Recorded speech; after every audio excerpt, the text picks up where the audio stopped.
Oiê, boa noite. Olha só quem está aqui.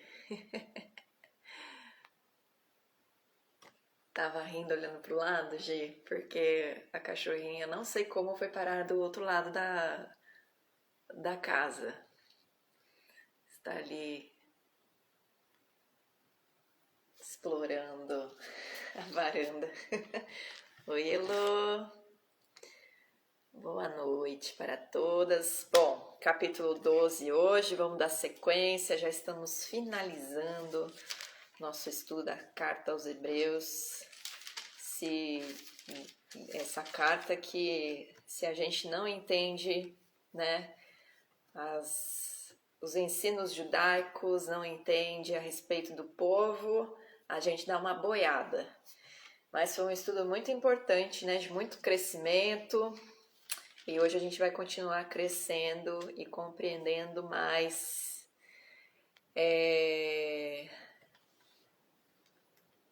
a palavra, né? Eu estava lendo aqui os comentários. Bom, então vamos lá. Vou orando e vocês aí fiquem à vontade para compartilhar com quem vocês quiserem, né? Se vier a lembrança, a memória, alguém enquanto eu estou orando, compartilha aí com o pessoal.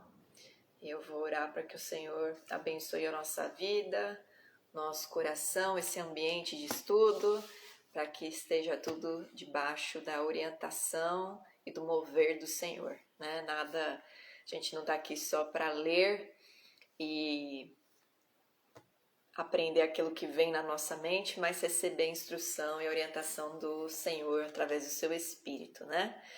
Então vamos lá. Senhor Jesus, nós nos apresentamos diante de Ti, Senhor, e nós nos reunimos no Teu nome, crendo na palavra que diz que quando dois ou mais estão reunidos no Teu nome, o Senhor se faz presente. Nós cremos, Senhor, que em espírito nós estamos juntos, reunidos no mesmo lugar e na Tua presença, Senhor, e nós rogamos a Ti que o Teu sangue venha sobre a nossa vida, perdoando os nossos pecados, nos limpando, nos purificando, lavando toda a nossa alma, o nosso coração, para que a Tua reta justiça encontre um lugar de santidade para habitar, Senhor. Porque a Tua palavra, ela é separada, a Tua palavra é santa, a Tua palavra é poderosa para trazer discernimento, para trazer orientação e para trazer o ensino para que a gente possa tomar decisões e agir segundo a Tua vontade, a vontade do Pai. E no Teu nome, Senhor Jesus, eu peço para que o Espírito do Senhor, Ele esteja nesse momento destapando os ouvidos, preparando os corações, abrindo os olhos espirituais para que toda a compreensão que vem do Espírito, toda a palavra vivificada, ela seja declarada a partir da minha boca, para trazer discernimento, instrução, libertação, cura, o Teu mover, Senhor, a Tua vontade, a Tua correção, para que a gente compreenda cada vez mais o caráter de Deus, a reta justiça, os Teus propósitos, os Teus ensinamentos, Jesus, e aquilo que o Senhor espera de nós. Abençoa cada um que está aqui, Senhor, presente nesse momento, abençoa aqueles que ainda vão chegar, abençoa os que vão ouvir depois e propaga essa mensagem, Senhor, segundo a Tua vontade, para que ela alcance os corações que estão desejosos verdadeiramente de conhecer a Tua palavra, de conhecer e compreender a Escritura. No Teu nome nós oramos, Senhor, e apresentamos as nossas vidas e as nossas casas diante do Senhor. Amém. Amém. Boa noite. A paz do Senhor, Alcir.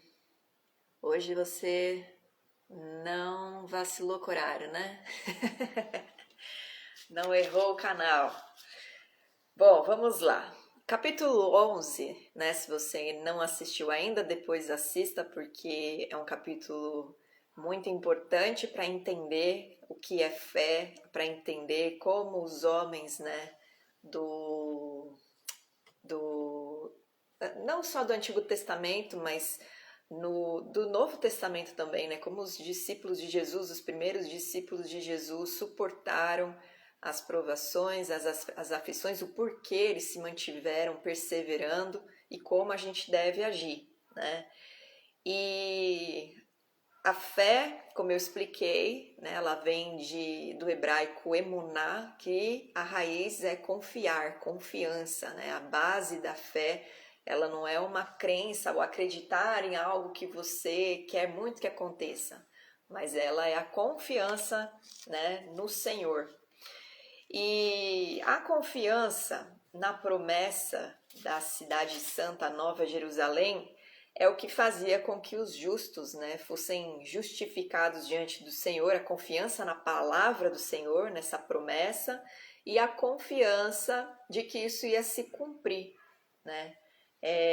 Isso fazia com que eles fossem justificados e isso fazia com que eles andassem na vontade do Senhor e fizessem o que fizeram, né? E lá o autor descreve várias situações, desde Abel até o povo, né, que tinha se convertido na geração que era a geração também junto com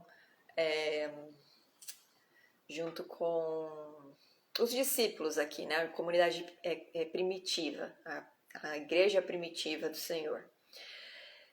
E essa confiança não isentou esse povo de tortura, de aflição, de perseguição. Até nós vemos aqui, né, que desde os profetas, muitos fecharam a boca de leões, extinguiram a violência do fogo, escaparam ao fio da espada, da fraqueza tiraram força, fizeram-se poderosos em guerra, puseram em fuga exércitos de estrangeiros.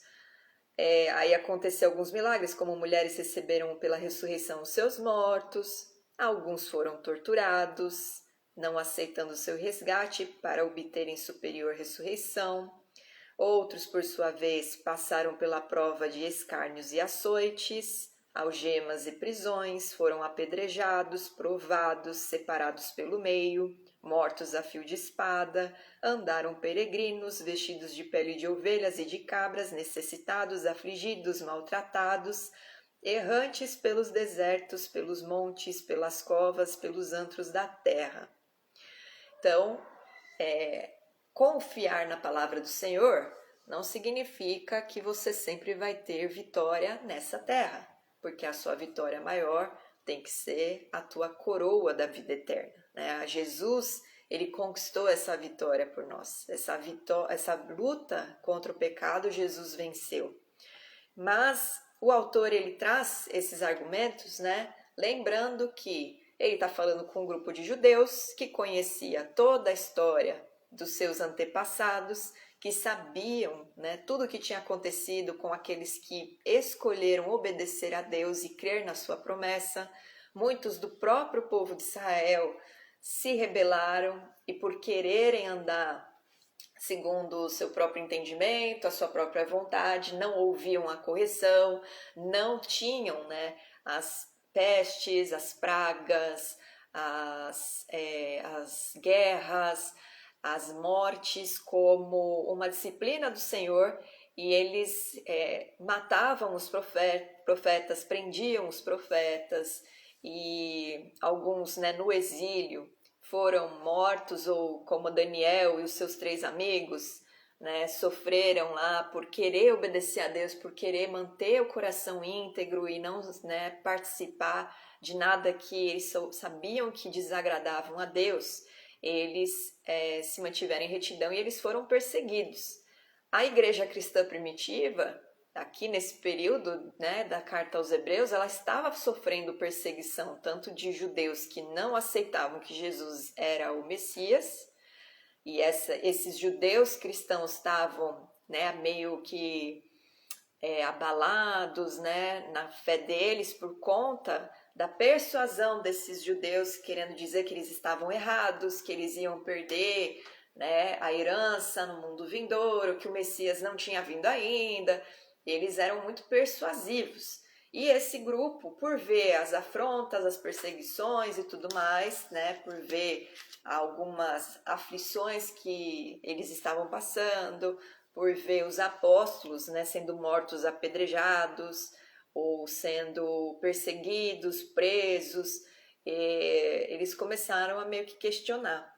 E aí, o autor dessa carta, ele está exortando, né, esses homens a permanecerem confiando, ainda que esteja acontecendo todas essas coisas que parecem tão contrárias àquilo que eles esperavam, né?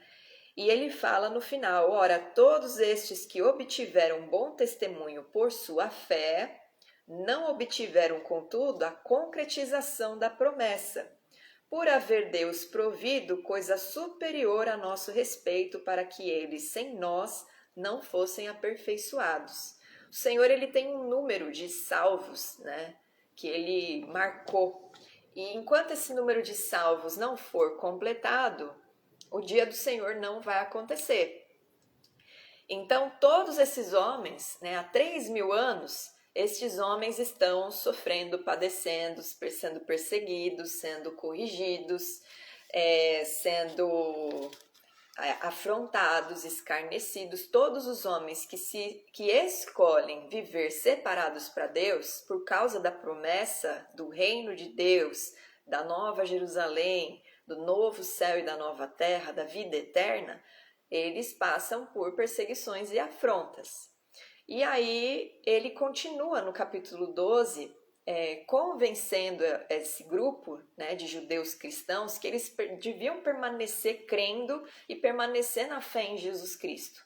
E aí a gente vai então ler sobre isso. Vamos ler o capítulo 12, dos versículos 1 a 3. Eu vou parando e explicando porque a gente às vezes tenta ler toda a palavra primeiro trazendo para a nossa vida, né? Toda a palavra ela é para o nosso ensino, mas sem entender o contexto, para quem a carta foi endereçada, qual a razão, né, de determinadas coisas estarem escritas, a gente pode acabar pelo entendimento raso que nós temos, trazer uma interpretação totalmente equivocada do que está escrito, né, do conteúdo que foi escrito.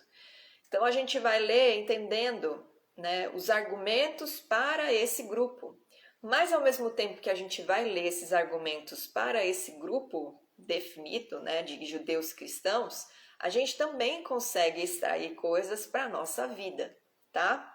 Então que o Espírito ele faça aquilo que, né, ele sabe que necessita ser feito no teu coração.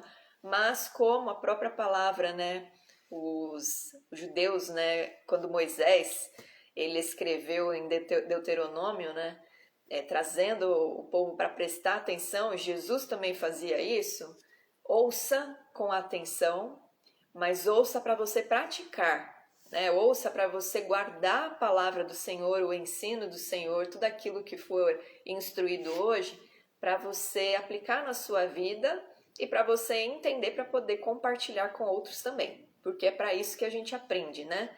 Para compartilhar e fazer discípulos para Jesus. Então lá diz o seguinte: portanto, também nós, visto que temos a rodear-nos tão grande nuvem de testemunhas, desembaraçando-nos de todo o peso e do pecado que tenazmente nos assedia, corramos com perseverança a carreira que nos está proposta, olhando firmemente para o autor e consumador da fé, Jesus, o qual, em troca da alegria que lhe estava proposta, suportou a cruz, não fazendo caso da ignomínia, e está assentado à destra do trono de Deus. Considerai, pois, atentamente aquele que suportou tamanha oposição dos pecadores contra si mesmo, para que não vos fatigueis, desmaiando em vossa alma. Então, o que ele está falando? A gente tem uma multidão aqui, uma nuvem de testemunhas que vivenciaram, que viveram coisas muito parecidas com o que vocês estão vivendo. Então, sabendo, né, que desde Abel até os primeiros cristãos que vieram do povo de Israel, porque Jesus ele veio para restaurar a Judá e Efraim e Israel, né, que eram os dois reinos que ficaram divididos.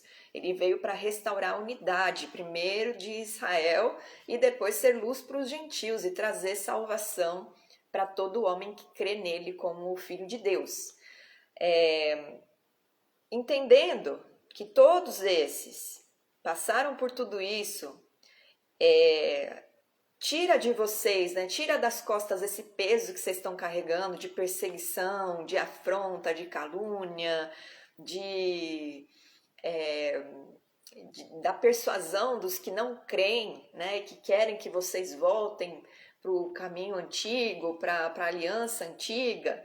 E também tira o peso do pecado que fica assediando vocês, né? E aqui a transgressão seria eles voltarem atrás, né? Porque eles iam abandonar a aliança que foi feita em Jesus, através do sangue de Jesus, para voltar para o caminho do passado, né? E a gente viu em vários capítulos ele falando, né? Não volte para trás, porque vocês experimentaram os dons do Espírito Santo, vocês receberam algo que é superior.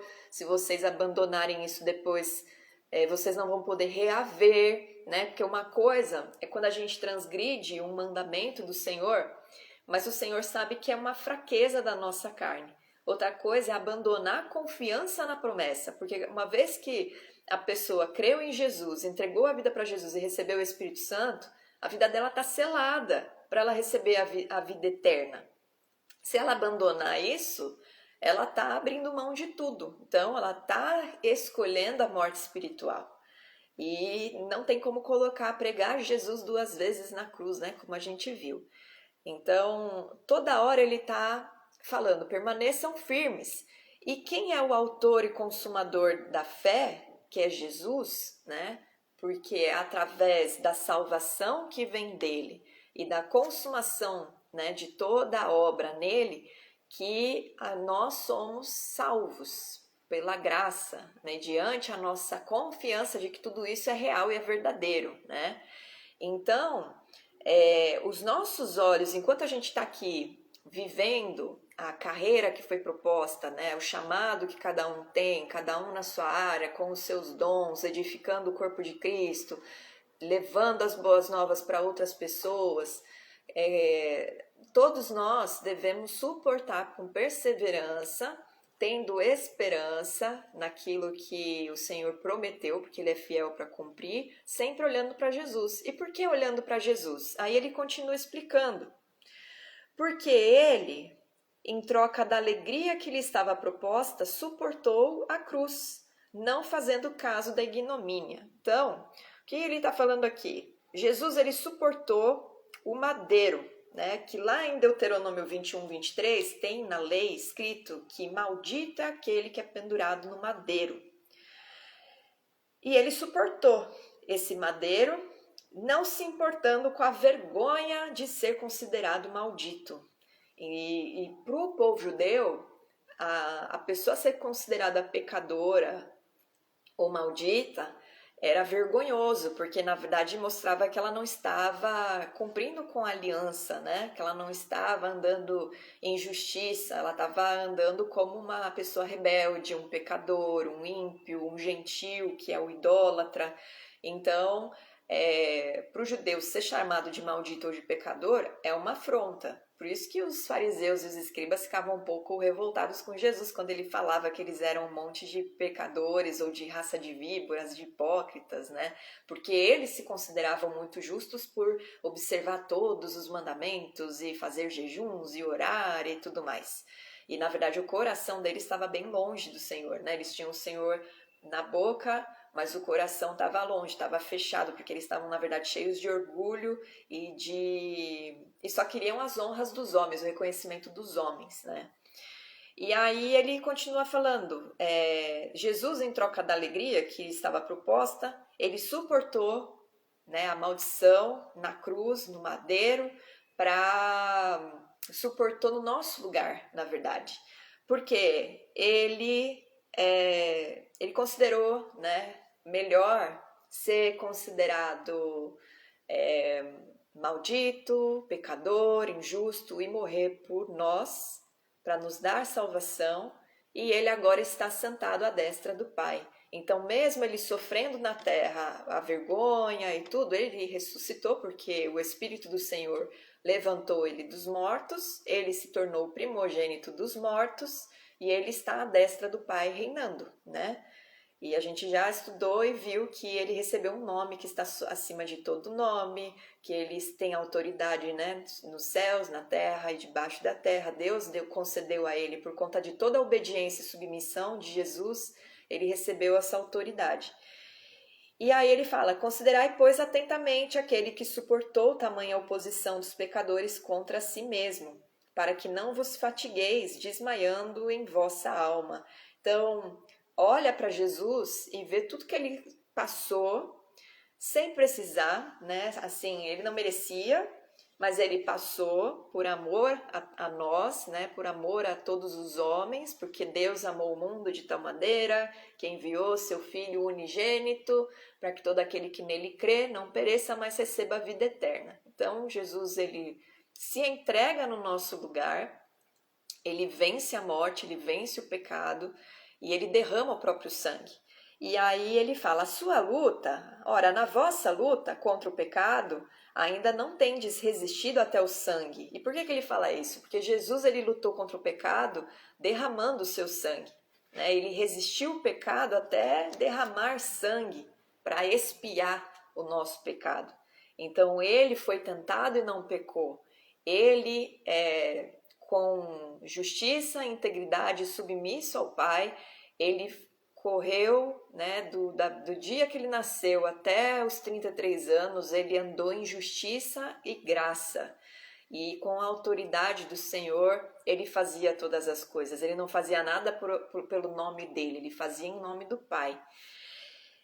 E estáis esquecidos da exortação que, como a filhos, discorre convosco. Filho meu, não menosprezes a correção que vem do Senhor, nem desmaies quando por ele és reprovado.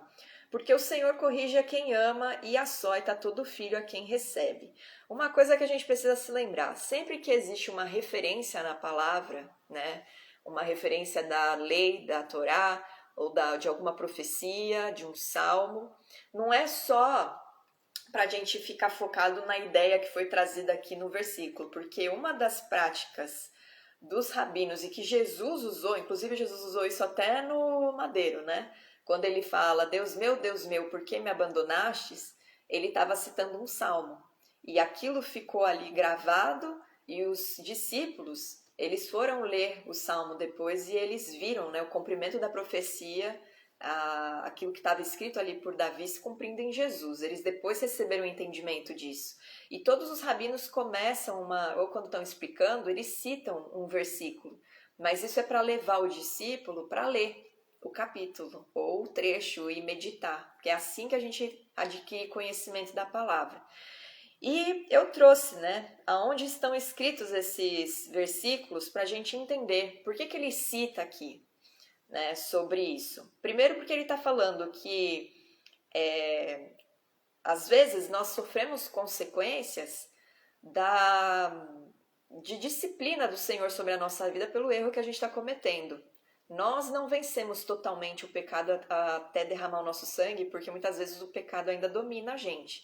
E quando o pecado nos domina, ele na verdade traz sobre nós a disciplina para a gente se corrigir diante dele, porque a transgressão ela ainda gera consequências na nossa vida. Ela não gera morte espiritual, né? Porque Jesus ele já pagou o preço, mas ela traz consequências, né? E quem anda em pecado se mostra inimigo de Deus, porque o pecado é inimizade com Deus, né? Aquele que transgride, ele não está transgredindo apenas uma instrução, ele está transgredindo algo que pertence à aliança dele com Deus, é a nossa parte nesse contrato, né? A gente já estudou tanto isso. Então vamos ler lá em... Cadê?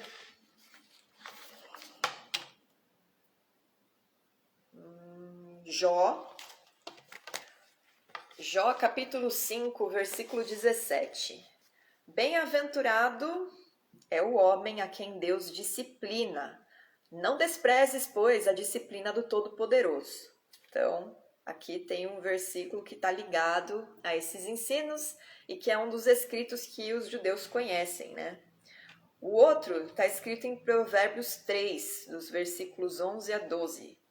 Filho meu, não rejeites a disciplina do Senhor, nem te enfades da tua repreensão, porque o Senhor repreende a quem ama, assim como o pai ao filho a quem quer bem. Muitas vezes a gente passa por situações e a gente fica, mas por que está acontecendo isso? Se eu acredito no Senhor, se a palavra diz, né? Porque, infelizmente, né, as pessoas preferem ouvir o ensino que é distorcido, porque ele é mais agradável aos ouvidos, né? Do que um ensino que fala se corrija, é melhor ouvir o ensino triunfalista, né? Que diz que você vai ser vitorioso sempre, que tudo vai sempre dar certo, vai ser sempre, né, agora com Jesus, todas as coisas cooperam para o seu bem, né? Vão pegando, salpicando versículos, constroem lá uma nova lei do Senhor, né? Um novo decreto e, na verdade, estão conduzindo as pessoas ao engano. O Senhor, ele disciplina para o nosso bem. Como todo pai disciplina e corrige o filho, para que ele não se machuque, para que ele não venha a ser uma pessoa sem caráter no futuro, né? Para que ele seja uma pessoa bem-sucedida, porque o pai quer o bem, o pai natural, os pais naturais querem o bem dos seus filhos. Imagina o Senhor, o Criador, né? Que nos ama a ponto de entregar o seu próprio filho em nosso favor, se ele não vai querer o nosso bem e querer o nosso melhor, né? Tem uma profecia que o Senhor, ele diz que os pensamentos dele são maiores do que os nossos e são pensamentos de paz e de um futuro de esperança. Então ele quer o nosso bem, ele deseja que a gente escolha viver a bênção, escolha viver o bem, e que aqueles que o seguem e o buscam entendam que ele é um Deus galardoador, é um Deus que recompensa. Então, apesar da gente sofrer, né, perseguições e prisões e escárnios, né, e lutas, e tá tendo ainda que lutar contra o pecado, o Senhor, ele permanece fiel com a sua promessa e ela vai se cumprir. E a disciplina, ela mostra aqui para os judeus que Deus os trata como filhos, né? E não como bastardos, porque a sequência diz o seguinte: e para a disciplina que perseverais, Deus os trata como filhos, pois que filho há que o pai não corrige? Mas se estáis sem correção de que todos se têm tornado participantes, logo sois bastardos e não filhos. Então perceba, ele está falando, ó, tá todo mundo passando por correção. Os gentios, os judeus, todos aqueles que creem em Jesus estão passando por correção, estão passando por transformação, por renovação na mente. Deus está disciplinando a todos. E se vocês não querem a disciplina, na verdade vocês querem agir como um filho bastardo, porque o filho bastardo é aquele que ninguém liga tanto, né? Tanto faz a escolha dele, porque não é uma honra para a família ter um filho bastardo, porque o filho bastardo ele foi gerado fora de uma aliança. Então estes, pouco importa, né? Se o filho que foi gerado fora de um casamento, o pai ele agrada, porque a criança já é rejeitada, né? Já é vista com maus olhos, então ele agrada, mas ele não fica disciplinando, ele não fica corrigindo tanto. Só que Deus, ele não age assim, porque ele nos adota como filhos, né? E sendo filhos dele, ele vai nos corrigir, nos disciplinar da mesma forma como ele fazia com Israel. E a gente vai ver, né, em alguns trechos, que desde o início do chamado do povo de Israel saindo do Egito, Deus já os trata como filhos. E Deus os chama ainda de primogênitos. Êxodo 4, versículo 22. Então dirás a Faraó, assim diz o Senhor, Israel é meu filho, meu primogênito. Lá em Deuteronômio 14, versículo 1, quem estudou Deuteronômio vai se lembrar que a gente várias vezes viu, né, o Senhor chamando o povo de filho. E lá tem um trechinho que diz, sois filhos do Senhor vosso Deus. Moisés traz, né, declara a identidade para aquela geração que ia atravessar o Jordão e ia conquistar Canaã. Isaías 63:16, aqui, olha, anos depois, né, da conquista de Canaã, o povo já tinha se estabelecido, já tinha havido a divisão dos reinos em sul e norte, que a gente já também deu uma estudada nisso, né? Uma pincelada. E lá em Isaías 63:16, quando ele está trazendo a profecia, ele fala: contudo, tu és o nosso Abba, Pai. Ainda que Abraão não nos conhecesse e Israel não tomasse conhecimento de nós, tu, Senhor, és o nosso Abba, Pai. E desde a antiguidade és reconhecido entre nós e teu nome é nosso Redentor. Deuteronômio 8:5. Sabe, pois, no teu coração que como um homem disciplina seu filho, assim te disciplina o Senhor teu Deus. Segundo os sábios, né, os judeus que ensinam a Torá, eles explicam que a maldição, né, que aparece lá em Deuteronômio, que a gente tem um trecho que é colocado as bênçãos do Senhor, aí ele cita algumas bênçãos e depois vem um aviso a respeito, um alerta, né, a respeito da consequência de se não obedecer, que são as maldições. E aí quando uma pessoa leiga, ela lê isso e ela não entende, ela não conhece o ensinamento dos judeus, que é passado de geração em geração, e a criança escuta isso desde que ela nasce, ela entende que Deus está castigando, que Deus está punindo, né? Que que a punição é o fim. Você está obedecendo, você vai ser sempre abençoado. Você está desobedecendo, você vai ser amaldiçoado e acabou para você. Mas não é assim, porque a maldição, ela é, na verdade, um meio que o Senhor usa para disciplinar o seu povo, os seus filhos, para eles retornarem. Aquele que transgrediu, ele possa repensar, recalcular e retornar ao caminho. E não é uma punição final pela violação da lei, então, na verdade, é um objetivo final para a purificação do pecador. Então, por exemplo, né? Existem ali níveis de maldição. Quando você lê com atenção, você percebe que o Senhor, primeiro ele ataca a fertilidade, né, da terra, dos animais, das famílias, para a pessoa se tocar. Tem alguma coisa que eu estou errando. Depois ele traz a peste, ele traz a confusão, né, psicológica. Então, muitos problemas, na verdade, psicológicos, eles começam a partir de uma frustração, de uma depressão, de uma tristeza, porque Deus se afasta, então ele deixa, né, a pessoa sujeita. Também acontece a fome, a peste, a espada e a morte é a consequência final quando o povo está assim totalmente em rebeldia, e o exílio, né? E alguns comandos só, eles têm, a gente viu isso, só alguns comandos o Senhor, ele aplica como punição a morte, o apedrejamento. A maioria é só açoite ou pagar aquilo que deve, aquilo que roubou, devolver. Alguns só que entra a morte, né? Porque representa uma morte espiritual. Jesus, ele tirou essa maldição da lei. Não foi toda a consequência de erros. O Senhor continua disciplinando a gente. Então, a maldição que Jesus tirou da lei é a maldição que condena a nossa vida à morte espiritual. E a gente não pode ter o perdão nos nossos pecados e a remissão, né? Mas a lei, ela continua sendo disciplinadora, né, sobre a nossa vida, vamos colocar assim. A gente precisa ter discernimento do que é certo, do que é errado, e isso é a lei que nos traz. E o Senhor continua nos corrigindo, Ele continua deixando com que a gente, por um tempo, prospere em desobediência, mas depois Ele permite o agir do inimigo, as coisas do nada começam a dar tudo errado, a gente não entende.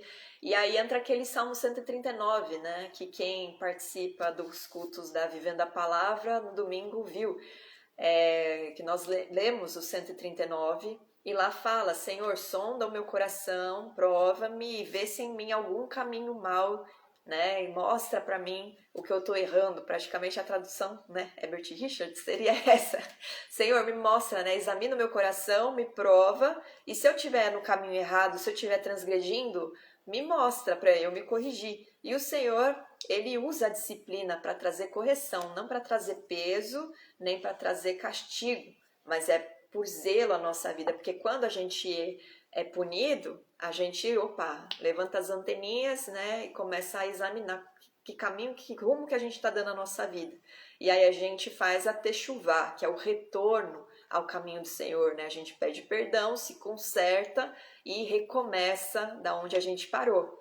E curiosamente, esses textos de Deuteronômio que falam sobre a maldição, tem um rabino que ele mostra, né, que essas maldições, quando são lidas no inverso, ao invés de ler, né, da direita para a esquerda, ler da esquerda para a direita, porque o hebraico ele é diferente do nosso idioma, né? Eles não leem da esquerda para a direita, eles leem o inverso.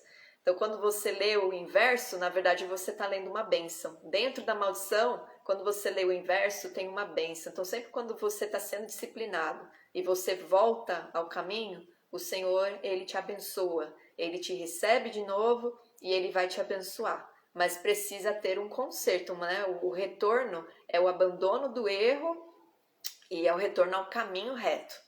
E então ele está aqui falando, olha, Deus disciplina, tem muita coisa que vocês estão passando, na verdade é porque vocês estão descumprindo, né? Vocês estão pecando, vocês estão andando em desobediência. E continuando, além disso, no versículo 9, tínhamos os nossos pais segundo a carne, que nos corrigiam e os respeitávamos. Não havemos de estar em muito maior submissão ao Pai espiritual e então viveremos? Pois eles nos corrigiam por pouco tempo, segundo melhor lhes parecia. Deus, porém, nos disciplina para aproveitamento, a fim de sermos participantes da sua santidade. Então, enquanto os pais eles corrigem por um pouco de tempo, né? Até que o filho cresça, amadureça e faça suas próprias escolhas, embora a gente deva honrar pai e mãe até o fim da nossa vida, o Pai Eterno, na verdade, ele nos corrige e disciplina por aproveitamento, porque ele quer que a gente habite com ele. Então, essa correção é para manter a gente na promessa dele. Ele é o mais interessado em manter a gente em retidão e em santidade, ou seja, separado para ele. Toda disciplina com efeito, no momento, não parece ser motivo de alegria, porque ninguém gosta, né, de sofrer alguma consequência. Ninguém gosta de ficar sofrendo aperto financeiro, ninguém gosta de ter uma frustração, ver um plano frustrado, ver um projeto não dando certo, ninguém gosta de ver que o trabalho não está fluindo. Então, quando a gente se coloca, né, e entende que isso é uma disciplina do Senhor, isso gera tristeza, né? Mas toda a disciplina com efeito no momento não parece ser motivo de alegria, mas de tristeza. Ao depois, entretanto, produz fruto pacífico aos que têm sido por ela exercitados, fruto de justiça. Então a pessoa ela é disciplinada, mas ela se entristece por isso, mas quando ela reconhece o erro, né? E ele está falando aqui, o que vocês estão passando está trazendo tristeza para vocês, mas se vocês corrigirem, se vocês consertarem, da mesma forma que o Senhor, o nosso Deus, aquele que os nossos patriarcas, né, viram no Monte Sinai e receberam toda a lei, que protegeu e proveu e guardou, ele vai continuar fazendo da mesma forma. Então, essa disciplina vai produzir um fruto pacífico para quem está exercitando a justiça do Senhor. Vai trazer um fruto de justiça, um fruto de obediência. E qual que é o fruto da justiça? São as bênçãos, a proteção do Senhor e a coroa da vida eterna. Segui a paz com todos e a santificação, sem a qual ninguém verá o Senhor. E isso é importante. Então ele está alertando, se mantenham separados para o Senhor através do nome de Jesus Cristo. Porque sem santificação, sem essa separação do mundo e de todo engano e daquilo que Deus não estabeleceu, vocês vão ver a Deus. Sem santificação é impossível ver a Deus. Atentando diligentemente, ou seja, com esforço, com vontade, porque ninguém seja faltoso, separando-se da graça de Deus. Ou seja, a única pessoa que separa você da graça de Deus é você mesmo, com o pecado, né? Com o erro, com a dúvida. Nem haja alguma raiz de amargura. Aqui também é uma citação, né? Em Deuteronômio. Deixa eu ver, aqui tem, acho que é a referência, deixa eu ver. Tem Deuteronômio 29:18. Deus ele está falando, alertando através de Moisés ali, né, para as pessoas cumprirem com os mandamentos, observarem, se lembrarem de toda, quando estiverem habitando em Israel, se lembrarem de toda a promessa, de tudo que eles viveram, né, de como Deus os abençoou ali, porque se a pessoa ela começa e pratique com alegria, né, os mandamentos, porque se a pessoa pratica aquilo de, eu tenho que fazer isso, se eu não fizer isso, Deus vai me castigar, Deus vai me disciplinar. Se a pessoa fica com esse coração, começa a gerar nela amargura e ela não tem prazer em servir a Deus. E o Senhor ele espera, né, que aqueles que estejam com ele porque se satisfazem na presença dele, e entendem, né, que a obediência à palavra nos aproxima dele e ele é fonte de alegria. O reino do Senhor é de paz, justiça e alegria. Quando a gente entende que a disciplina é para não nos tirar desse ambiente de alegria, de paz, de bons frutos, de bênção, de um pai que é bom, que provê, que guarda, que protege, que está pronto para nos ajudar, obedecer é mais fácil, né? Ainda que vá contra a nossa vontade. A gente se lembra que Jesus, ele sofreu muito mais do que nós e ele venceu o pecado, então nós, através dele, venceríamos também se nós permanecermos, né, buscando a nossa santidade, o desenvolvimento da nossa salvação, nossa compreensão da palavra. E quanto mais a gente conhece a palavra do Senhor, mais a gente vai compreendendo os mandamentos, os estatutos, os juízos, e mais a gente vai se afastando do mal, porque o entendimento ele nos afasta do mal, a compreensão da palavra nos amadurece e ela começa a fazer parte de nós, né? A lei ela é impressa no nosso coração justamente para ela pertencer à nossa essência, não ser algo ensinado, né? E que a gente tem que ficar se lembrando, mas o próprio Espírito em nós lembra a nós de tudo que já foi ensinado, de tudo que a gente leu, e quanto mais a gente busca, mais o Senhor acrescenta e mais alegria Ele derrama sobre a nossa vida, mais paz, mais satisfação, mais contentamento, e a gente consegue andar que nem esses homens aqui que a gente leu no capítulo 11, né? Que sofreram várias afrontas e perseguições, mas não desistiram, porque eles entendiam, eu não pertenço a essa terra, tanto faz se eu vou ser próspero aqui ou não, se eu vou ter uma família linda ou não, se eu vou ser próspero no meu trabalho ou não, porque o que importa é o reino de Deus, eu quero esse lugar, é nesse lugar que eu quero ser próspero, é nesse lugar que eu quero receber recompensa, é nesse lugar que é eterno que eu quero habitar pro resto da minha vida. E eles andavam na terra como peregrinos, e da mesma forma a gente tem que ter essa mentalidade. Então, ele estava falando isso para os judeus aqui, mas isso se aplica à nossa vida também, né? E aí, não haja raiz de amargura, que brotando vos perturbe, e por meio dela muitos sejam contaminados, porque a raiz de amargura, né, quando ela começa a criar em nós um lugar de morada, ela começa a contaminar nossos pensamentos e nossa motivação. E a gente começa a ter uma fonte amarga na nossa boca. Então, mas toda hora só passo perrengue. É luta atrás de luta. O Senhor nunca me responde. Só que isso não contamina só a sua vida, porque se está saindo da sua vida, da sua boca, está primeiro gerando vida em você. Então, você mesmo está trazendo essas palavras para a sua vida, mas está contaminando também as pessoas ao teu redor, né? Nem haja algum impuro ou profano, como foi Esaú, o qual por um repasto vendeu o seu direito de primogenitura. Esaú era irmão de Jacó, né? E ele era o irmão mais velho. E o Senhor ele estabeleceu que o primogênito ele recebia herança dupla, né? Ele recebia herança dobrada, aliás. E Esaú estava com fome, ele tinha voltado da caça, ele estava com fome, Jacó conseguiu convencê-lo a trocar por um prato de lentilha que ele ia fazer a primogenitura, o direito de primogenitura, que ele estava com fome. E aí Esaú, na hora da fome, ele pegou o prato e abandonou aquilo que ele tinha como direito sobre a vida dele, né? Era uma herança. Por que ele usa isso aqui? Ele fala, olha, não seja como Esaú, né, que não deu valor.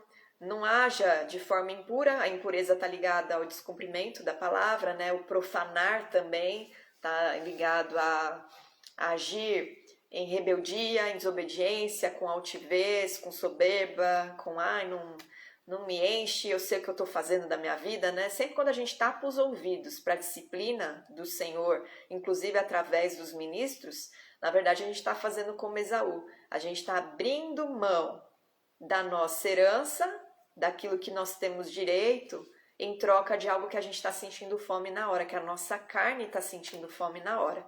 Então a gente deve ter esse zelo, né? E ele estava falando isso para esse povo. Vocês são os judeus que Jesus veio para restaurar a vida e para trazer remissão de pecados. Não façam que nem Esaú, o irmão de Jacó, que é o nosso patriarca, porque a herança estava na mão dele. Ele abriu mão por causa de fome. E vocês, por causa da fome da carne, né, que não estão aflitos, e vão acabar abrindo mão da herança que vocês receberam, porque a promessa primeiro é para os judeus, depois é para os gentios. Pois sabeis também que posteriormente, querendo herdar a bênção, foi rejeitado, pois não achou lugar de arrependimento, embora com lágrimas o tivesse buscado. Jacó foi diante do pai Isaac, né? E a Rebeca na época ajudou ele apresentou uma caça lá uma carne de caça diante do pai que era cego, já não via bem, né? Ele se vestiu como o irmão, com as roupas do irmão, e ele recebeu a bênção. E aí quando Esaú chega com a carne, né, que ele assou para Isaac abençoar a vida dele, a bênção já tinha sido dada para Jacó, e Isaac não voltou atrás. E Esaú lamentou, ele chorou muito, e ele ficou até com raiva do irmão, né? Porque ele se sentiu enganado. Então, a gente deve ter zelo, né? Porque Deus, ele age na justiça dele o tempo todo. Ele não deixa de agir na justiça dele. Deixa eu ver se está faltando alguma coisa. Aqui, quando ele fala no capítulo 12... ele fala o seguinte, ó, toda disciplina, com efeito, no momento não parece ser motivo de alegria, mas de tristeza, ao depois, entretanto, produz fruto pacífico aos que têm sido por ela exercitados, fruto de justiça. Aí no 12 ele diz, por isso, restabelecei as mãos decaídas e os joelhos trôpegos. Ele, na verdade, está citando, e fazeis caminhos retos, ele está citando trechos da Torá e trechos de profecia aqui. Trecho de um provérbio, na verdade. No versículo 13, que ele fala, fazei caminho reto, ele está se referindo ao provérbio 4, versículo 26. Pondera a vereda dos seus pés e todos os teus caminhos sejam retos. O ponderar é analisar, né? E lá ele fala, fazeis caminhos retos para os pés, para que não se extravie o que é manco, antes seja corado. O manco, ele é aquele que por fragilidade de entendimento, ele caminha com dificuldade, né? Então, quando o manco é curado, o entendimento, né, ele recebe o entendimento e a compreensão, e ele anda com os pés firmes no caminho reto. Agora, no versículo 12, ele cita Isaías 35, o versículo 3, quando ele fala sobre o restabelecer as mãos decaídas e os joelhos trôpegos. A gente vai ler lá, mas antes eu queria falar, né? O autor dessa carta, ele usa essa profecia porque ele está exortando o povo a se lembrar das promessas que o Senhor entregou e se lembrar da justiça, né? E que aquelas perseguições todas que eles estavam sofrendo, elas eram passageiras. Então a gente vai ler Isaías 35 para ver o que ele está falando aqui, né? Por que ele usou esse trecho? Por que ele usou justamente um trecho de uma profecia de Isaías? Porque essa profecia diz o seguinte, o deserto e a terra se alegrarão, o ermo exultará e florescerá como narciso, florescerá abundantemente, jubilará de alegria e exultará. Deu-se-lhes a glória do Líbano, o esplendor do Carmelo e de Saron. Eles verão a glória do Senhor, o esplendor do nosso Deus. Fortalecei as mãos frouxas e firmais os joelhos vacilantes. É esse versículo que foi usado ali, né? Dizei aos desalentados de coração, sede fortes, não temais. Eis o vosso Deus, a vingança vem, a retribuição de Deus, ele vem e vos salvará.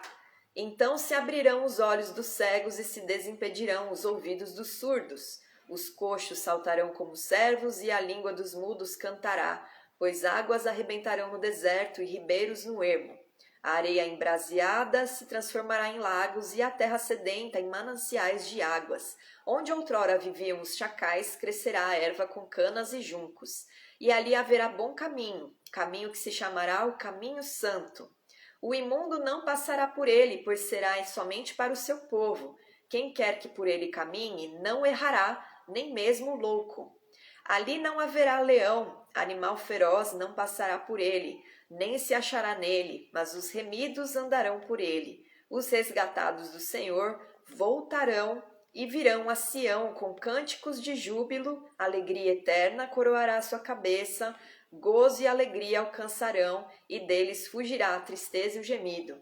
Então, ele estava trazendo a lembrança aqui do povo judeu que estuda, né, a palavra, a escritura e o livro dos profetas, de que Deus tinha prometido, né, que aqueles que se mantivessem firmes, que fortalecessem as suas mãos, que firmassem os seus joelhos e que precisavam, né, ouvir, sede fortes, não temais, eles precisavam se lembrar que Deus, ele traz a sua vingança, ele vai se vingar e a retribuição de Deus vai vir e ele vai salvar. Então, permaneçam firmes, né? O autor, ele está lembrando da profecia que Deus entregou, de que o caminho, né, o caminho reto, bom, em que até aqueles que não têm discernimento iam andar nele, porque eles iam ser ensinados, haveria alegria, haveria júbilo, eles iriam para o Monte Sião com alegria, com louvor, com cântico, e essa promessa é o que o povo deveria se apoiar, né? Por isso que ele cita esse trecho.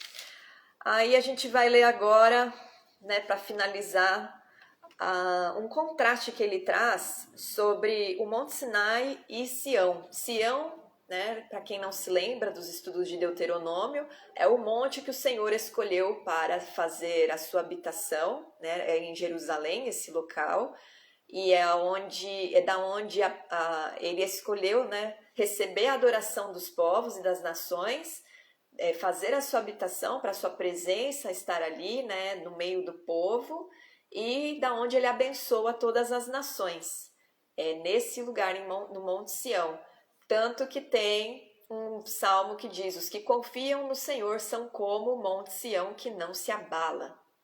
Porque esse monte ele vai permanecer eternamente, é o lugar aonde a Nova Jerusalém vai descer, né? Nesse ponto, o Senhor escolheu esse ponto, agradou a ele esse lugar, né? Não tem um significado, ele escolheu esse local para ser adorado.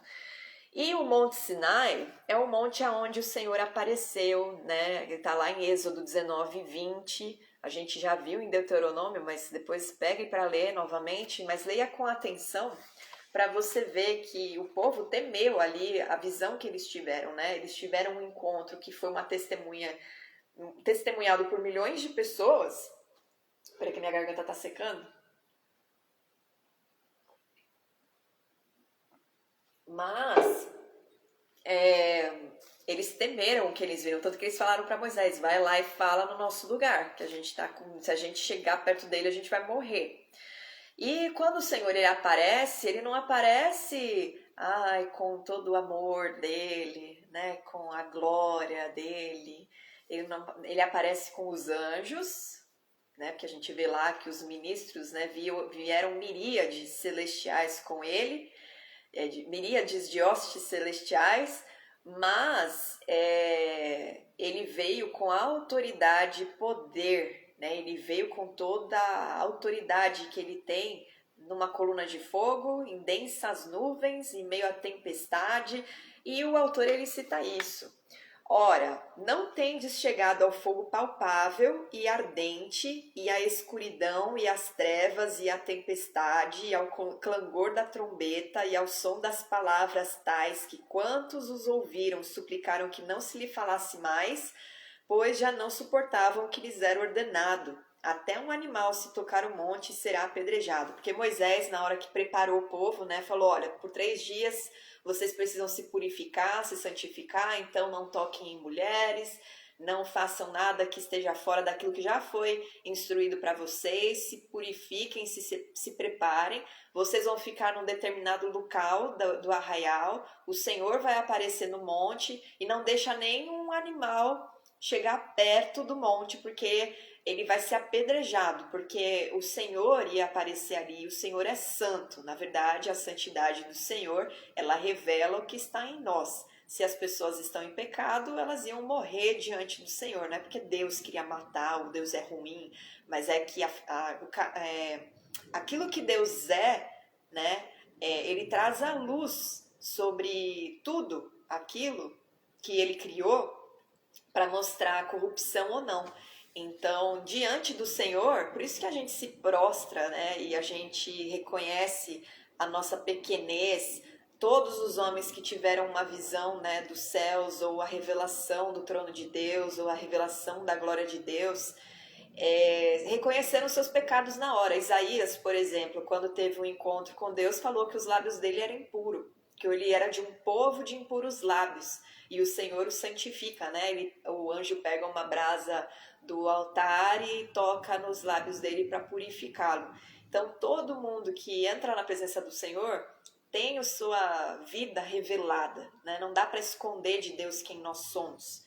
E ele estava aqui falando, ó, quando vocês não foram no fogo, vocês não viram o Monte Sinai, a presença do Senhor sendo manifesta ali em fogo, fogo palpável e ardente, então ali tinha calor, né? As pessoas viam uma coluna de fogo, não era um efeito pirotécnico, né? Não era uma coisa que era uma visão espiritual, eles viram o fogo mesmo, Deus se revelou no material para aquele povo.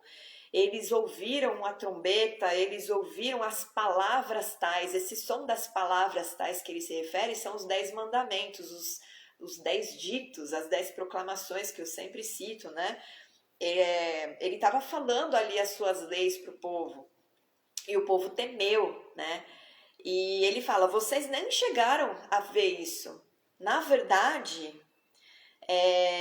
aquele espetáculo era de tal modo horrível, lá no versículo 21, que Moisés disse, sinto-me aterrado e trêmulo. Mas tendes chegado ao monte Sião, e à cidade do Deus vivo, a Jerusalém celestial, e a incontáveis hostes de anjos, e a universal assembleia, e a igreja dos primogênitos arrolados nos céus, e a Deus, o juiz de todos, e aos espíritos dos justos aperfeiçoados, e a Jesus, o mediador da nova aliança, e ao sangue da aspersão, que fala coisas superiores ao que fala o próprio Abel. Abel, ele foi assassinado e Deus, né, em Gênesis 4:10 diz, e disse Deus, que fizeste? A voz do sangue do teu irmão clama da terra a mim. Abel, né, com o seu sangue derramado ali, clamava por justiça pela vida dele. Jesus, ele fez justiça pela vida de todos os homens. Então, o sangue de Jesus, ele clama coisas maiores, né? Porque o sangue de Abel clamava por justiça, mas pela justiça só da vida dele. Jesus, o sangue de Jesus, clamou pela justiça sobre a vida de toda a humanidade, o resgate, né? O preço, o alto preço que ele pagou foi para resgatar a nossa vida das garras da morte, né? Da morte eterna. E ele fala, vocês estão com coisas, vocês nem viram, né? Vocês não viram algo que afastasse vocês de Deus. Muito pelo contrário, a experiência que vocês estão tendo já é do cumprimento da promessa através de Jesus Cristo. Vocês já têm a revelação de Deus do Monte Sião, que é o monte onde Deus escolheu para a sua cidade vir. Ele cita, né, a Nova Jerusalém. que é a Jerusalém Celestial, ele cita as hostes de anjos, ele cita a universal assembleia e igreja dos primogênitos arrolados nos céus. O que isso significa? É o corpo de Cristo, que é formado por várias pessoas, de várias etnias, de várias nações, de vários lugares que o Senhor vai se revelando, que Jesus vai se revelando, que as boas novas vão sendo anunciadas e que as pessoas escolhem crer e abandonar tudo que elas viviam antes para viver separadas para o Senhor, formando o povo dele. Ele fala também sobre os espíritos dos justos aperfeiçoados, né? Porque todo mundo passa por um processo de aperfeiçoamento para sermos perfeitos como o nosso Pai é, através, né, da mente de Cristo, que em nós traz a renovação, traz a regeneração.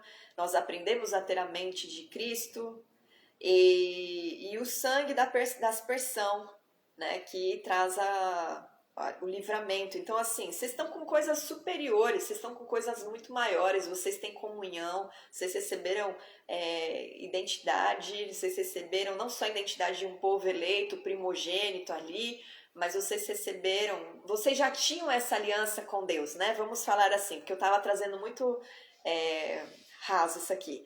Ele estava falando para os judeus, vocês já tinham uma aliança, mas vocês não viram essa aliança sendo decretada do Monte Sinai, porque nesse momento que Deus declara os 10 ditos, as tais palavras que ele fala aqui, na verdade ele estava ali proclamando o contrato da aliança entre ele e o povo.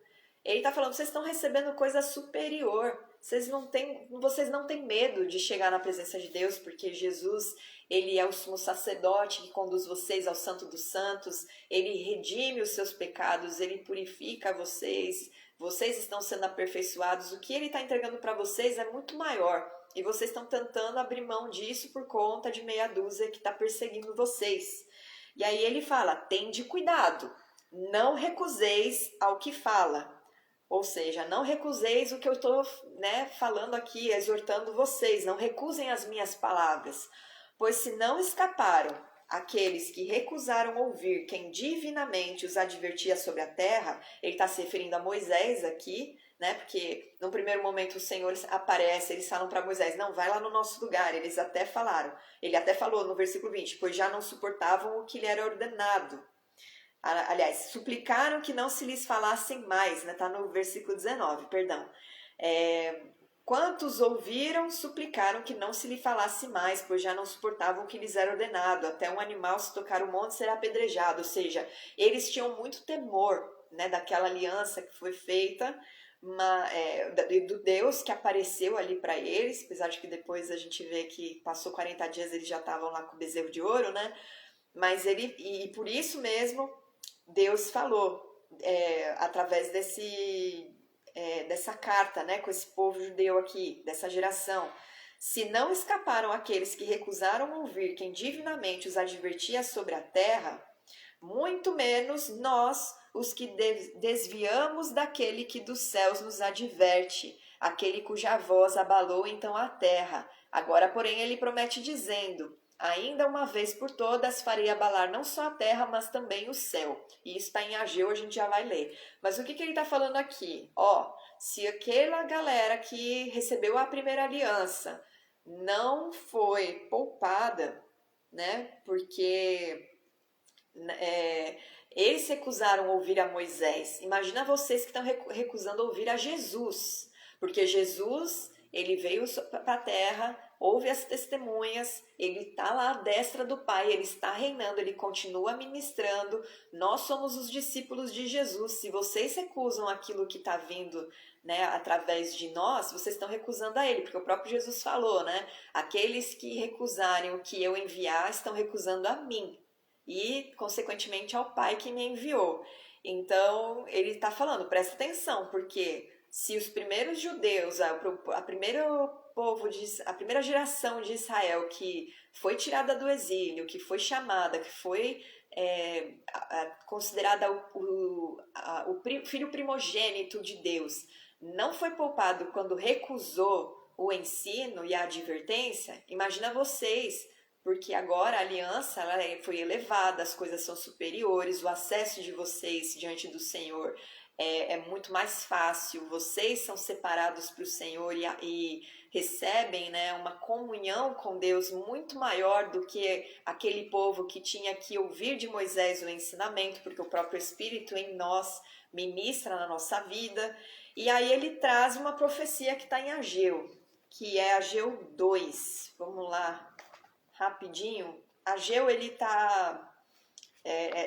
Ageu, ele é do tempo, né, que o povo judeu da terra de Judá estava no exílio da Babilônia e que estava sendo levado por Deus, né, de volta para Jerusalém depois dos 70 anos de cativeiro.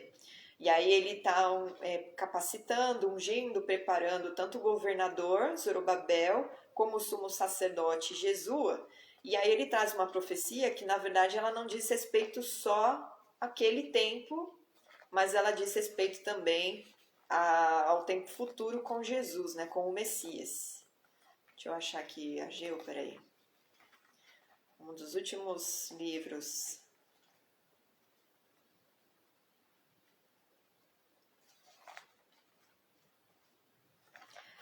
Ageu 2 fala assim, eu vou ler a partir do versículo 3. Quem dentre vós que tenha sobrevivido contemplou esta casa na sua primeira glória? Eles estavam reconstruindo o segundo templo nesse momento, tá? Estavam sendo trazidos, né, para começar a reconstrução. E como a vedes agora, não é ela como nada aos vossos olhos? Ora, pois, se forte, Zorobabel, diz o Senhor, e se forte, Josué, ou Jesua, filho de Josadaque, o sumo sacerdote, e tu, todo o povo da terra, se forte, diz o Senhor, e trabalhai, porque eu sou convosco, diz o Senhor dos exércitos. Segundo a palavra da aliança que fiz convosco quando saíste do Egito, o meu espírito habita no meio de vós, não temais. Pois assim diz o Senhor dos exércitos, ainda uma vez, dentro em pouco, farei abalar o céu, a terra, o mar e a terra seca. Farei abalar todas as nações e as coisas preciosas de todas as nações virão e encherei de glória esta casa, diz o Senhor dos exércitos. Minha é a prata, meu é o ouro, diz o Senhor dos exércitos. A glória desta última casa será maior do que a da primeira, diz o Senhor dos exércitos, e neste lugar darei a paz, diz o Senhor dos exércitos. Então ele está lembrando, né, o povo, aquele cuja voz abalou então a terra, porque Jesus ele veio e abalou, né, ele apresentou um reino que é totalmente de ponta cabeça em relação aos reinos que existem na terra. Os judeus esperavam que ele viesse destruir o Império Romano e que ele fosse reinar já. Mas ele veio, na verdade, para ensinar a respeito de um reino que está sobre a nossa vida. Quando Deus fala que nós somos reino e sacerdotes, significa que a presença dele vem sobre nós e o rei, ele governa sobre algo, né? E esse algo se torna o seu reino. O rei Jesus, ele governa sobre a nossa vida, por isso nós nos tornamos reino. E nos tornamos sacerdotes porque o sacerdote, ele apresenta as bênçãos do Senhor, ele apresenta a palavra do Senhor e ele atrai as pessoas para a santidade, para entrarem, né, na presença de Deus. O sacerdote é aquele que tira as pessoas da porta e conduz para que elas se purifiquem, se limpem, e o sumo sacerdote é que leva até o Santo dos Santos. Então, nós temos a presença do Senhor, né, habitando em nós, então o reino de paz, justiça e alegria está em nós. Se nós não estamos alegres com paz e andando em justiça, tem alguma coisa errada, por isso que as coisas não estão indo tão bem. Mas nós também temos um serviço, por isso que ele dá a grande comissão de ir por todo mundo, pregar o evangelho a toda criatura, e ele também derrama dons, né, os dons do Espírito Santo, para que haja edificação do corpo de Cristo. Então, os dons a gente aplica no corpo e as boas novas a gente anuncia para aqueles que estão fora do corpo, para serem trazidos e também receberem dons e também edificarem o corpo de Cristo. E aí ele vai finalizando no 27. Ora, esta palavra, ainda uma vez por todas, significa remoção dessas coisas abaladas, como tinham sido feitas, para que as coisas que não são abaladas permaneçam. Este lugar onde nós habitamos, ele está totalmente abalado, né? A primeira aliança, a gente viu que ela foi abalada porque o homem não conseguia, né, por si só, se manter em santidade e justificado diante de Deus, porque o tempo todo o coração do homem trama o mal. Então esse é um dos motivos que o Senhor, através de Jesus Cristo, derrama do seu Espírito para imprimir a lei no nosso coração, para que a nossa essência comece a ser regenerada e transformada. E o novo céu e a nova terra, eles vão ser permanentes, porque tudo isso aqui vai ser destruído, né? Quando começar as profecias do Apocalipse a se cumprirem, né? Os 7 selos serem abertos, os flagelos vierem, e Jesus, né, permitir que aconteça todas as coisas para que se cumpra, né, o mover do anticristo e tudo mais, o céu e a terra vão ser abalados, mas o Senhor, ele vai trazer um novo céu e uma nova terra que serão permanentes, que não se abalarão. Por isso, recebendo nós um reino inabalável, retenhamos a graça pela qual sirvamos a Deus de modo agradável, com reverência e santo temor, porque o nosso Deus é fogo consumidor. E isso também ele tirou de Deuteronômio 4, 23, acho que é isso aqui que eu anotei, acho que é 23. Guardai-vos, não vos esqueçais da aliança do Senhor, vosso Deus, feita convosco, e vos façais alguma imagem esculpida, semelhança de alguma coisa que o Senhor, nosso Deus, vos proibiu. Porque o Senhor, teu Deus, é fogo que consome, é Deus zeloso. O Deus é o mesmo, né? O autor aqui, ele está lembrando o povo, ó, a aliança, ela foi elevada, mas o Deus é o mesmo. Então, ande em reverência, ande com um temor santo, né? O temor que te faz se agradar do Senhor e buscar sabedoria, buscar conhecimento, buscar entendimento. Sirva a Deus de modo agradável, porque você recebeu um reino inabalável. Através da sua fé em Jesus Cristo, o reino do Senhor, ele já está sobre a sua vida. Você já é um cidadão do reino dos céus e você deve andar em conformidade com as regras desse reino e revelar esse reino para outras pessoas, né? E ele está falando isso para os judeus também, ó, o reino que a gente espera tanto, a nossa herança, ele é um reino inabalável. E Deus, ele estabeleceu coisas para serem perpétuas através de Jesus Cristo. Então não abandona essa fé, não abandona tudo que Jesus, o Filho de Deus, o Cristo, o Messias, que a gente estava esperando, já conquistou, porque o resto das promessas sobre um templo, né, que a glória da segunda casa será maior do que a primeira, a promessa, né, de um reino glorioso, de uma Sião gloriosa, tudo isso vai se cumprir, tudo aquilo que nossos pais nos ensinaram e esperaram, a gente tem o prazer, né, de estar vivendo, então não abandonem isso, era isso que o autor estava dizendo. E sobre a nossa vida, né, como nós somos co-herdeiros e co-participantes em Cristo de todas as promessas, tudo isso vem sobre a nossa vida também. Então nós não podemos, né, abandonar no meio do caminho e entender a disciplina agora de uma ótica diferente, né? Se as coisas estão saindo ruins, ao invés de chegar diante de Deus e falar, ah, Senhor, o que está acontecendo? O inimigo está me atacando, estou sendo humilhado. Você vai diante do Senhor e se humilha diante dele e fala, Senhor, onde eu estou errando? Que brecha eu abri na minha vida? Qual porta eu deixei aberta para eu ser atacada e eu não percebi? O que eu estou fazendo errado? Sonda meu coração, examina o meu caminho, me prova e me mostra o que eu tenho que consertar para eu me corrigir, para eu cobrir a minha vida, para eu trazer conserto e as coisas voltarem a fluir como o Senhor prometeu, porque a promessa continua a mesma, né? E lembrando que, independente de qualquer bênção que você receba na terra, os teus olhos devem estar fixos em Jesus, né? Toda aflição que você passa na carne, não, nada se compara com a aflição que Jesus passou no seu lugar para você receber vida eterna. E não se esqueça que a promessa maior é a promessa desse reino inabalável de paz, de justiça e de alegria que o Senhor prometeu para nós. Então, Deus tornou a aliança para os judeus mais plena, mais elevada, para abençoar os seus filhos.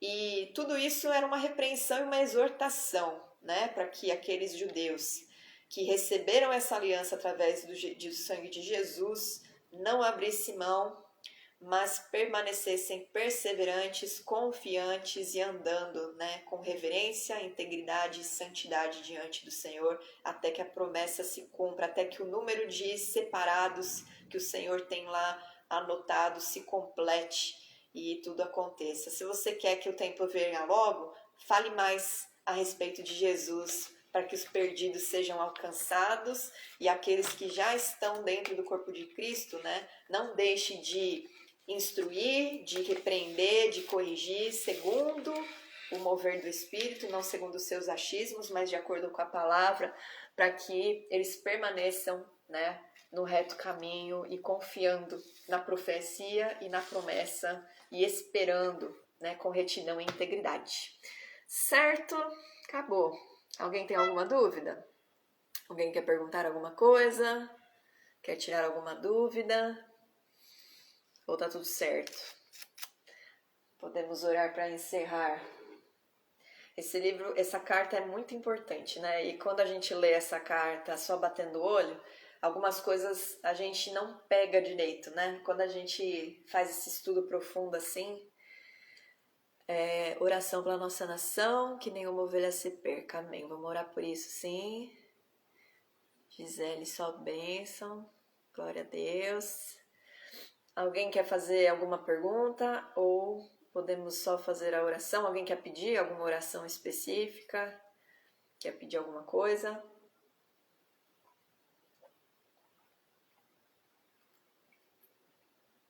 Ai, a boca secou. Ou tá tudo certo? Eita, travou? Acho que não tem dúvida, né? Então vamos lá, vamos orar. Vamos orar pelas nossas vidas para que a gente não desista e vamos orar pela nossa nação, né? Para que o Senhor ponha a sua mão e tudo aquilo que Ele determinou sobre a nossa nação, sobre, né, tudo que Ele quer fazer através do povo dessa nação, que tudo se cumpra, né, e que a gente esteja disponível para Ele agir através de nós. Então vamos lá. Senhor Jesus, nós te agradecemos por esse tempo, nós te agradecemos por toda a clareza que recebemos, Senhor, com essa instrução, e nós nos colocamos com o nosso coração pronto para ouvir a correção, o ensino, a instrução, para que aquilo que está errado, que nós estamos cometendo, que tem trazido a disciplina e a gente não tem percebido, o Senhor possa nos revelar para a gente mudar, para a gente rever, repensar, corrigir e retornar ao reto caminho, Senhor, ou andar com os pés firmes e não como mancos. Senhor, tira a amargura do coração de cada um, aqueles que sentem que a Tua palavra é pesada demais ou difícil demais, que a alegria, Senhor, de estar na Tua presença, ela seja muito maior e ela traga um desejo de te conhecer mais e de conhecer mais a palavra e entender mais as tuas promessas e as tuas instruções, entendendo que toda instrução, toda palavra, todo mandamento, ele foi deixado para nos abençoar, não para nos tolher ou para nos reprimir, muito pelo contrário, que nos traz opressão e reprime a nossa vida, a nossa alma, que traz pensamentos ruins de destruição, de morte, de depressão, de tristeza, de angústia, é justamente aquilo que está fora da Tua palavra. Então, traz, Senhor, sobre o coração de cada um esse entendimento sobre a importância e o valor que a Tua palavra tem ainda que a gente tenha que lutar contra o pecado, que a gente se lembre, Senhor, que o Senhor lutou até o fim derramando o seu sangue e que a nossa luta ela é bem menor, porque o Senhor disse que nos ajudaria, porque era para nós termos bom ânimo, porque o Senhor venceu o mundo. Então, nos ajuda a vencer os nossos pecados, a sermos mais posicionados em relação a qualquer tentação que venha sobre a nossa vida, para que a gente alcance, Senhor, a coroa da vida eterna, para que a gente agrade ao Pai, para que a nossa mente seja renovada, o nosso coração seja transformado verdadeiramente, e a gente ande em sabedoria, Senhor, e não como loucos ou como nécios, ou como pessoas que na verdade trazem o escárnio sobre a tua palavra, ao invés de trazer o temor e o desejo, né, sobre aqueles que não te conhecem, de querer te buscar e de querer conhecer o teu amor. Senhor, nós apresentamos a nossa nação e mais uma vez nós nos colocamos, Senhor, como intercessores que clamam pelo teu perdão sobre cada pecado, Senhor, que nós vemos escancarado na nossa nação e sendo cometido não só por líderes, por políticos ou por governadores ou empresários, mas a gente vem numa população como um todo, Senhor. Perdoa a nossa corrupção, a idolatria, perdoa a profanação, Senhor, perdoa a impureza, a lascívia, perdoa, Senhor, toda a prostituição, toda